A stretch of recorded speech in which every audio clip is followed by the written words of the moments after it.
Salut à tous et bienvenue sur notre chaîne. Aujourd'hui, on plonge au cœur de Paris pour découvrir l'histoire incroyable du Panthéon.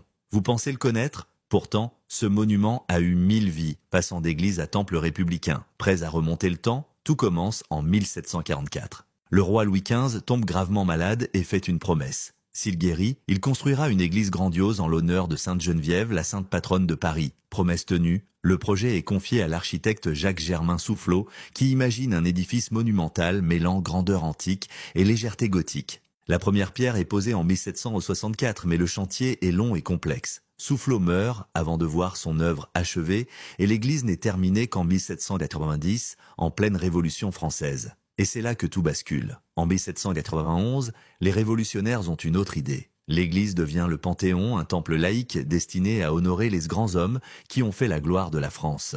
La fameuse devise « Aux grands hommes, la patrie reconnaissante » est gravée sur son fronton. Le premier à y entrer est Mirabeau. Pour marquer ce changement, on rase les clochers et on mure les fenêtres, lui donnant l'aspect austère qu'on lui connaît. Le 19e siècle est une période de confusion pour le Panthéon. Au gré des changements de régime politique, il ne cesse de changer de fonction. Napoléon y rétablit le culte catholique tout en conservant les sépultures. Sous la Restauration, il redevient une simple église. Puis, la monarchie de Juillet lui rend sa fonction civique avant que le Second Empire ne le consacre à nouveau à l'église. Un vrai yo-yo politique. C'est aussi à cette époque, en 1851, que le physicien Léon Foucault y installe son fameux pendule pour prouver la rotation de la Terre. Une expérience qui ancre un peu plus le lieu dans la science et la raison. Il faut attendre 1885 et les funérailles nationales de Victor Hugo pour que le Panthéon trouve sa vocation définitive.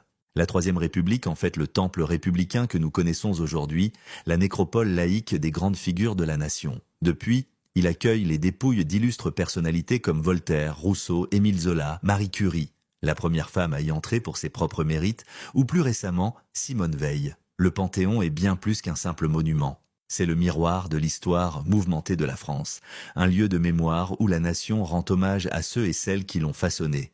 Voilà pour cette histoire fascinante. Si vous avez aimé cette vidéo, n'hésitez pas à laisser un pouce bleu, à vous abonner et à activer la cloche pour ne rien manquer. À très bientôt pour une nouvelle découverte.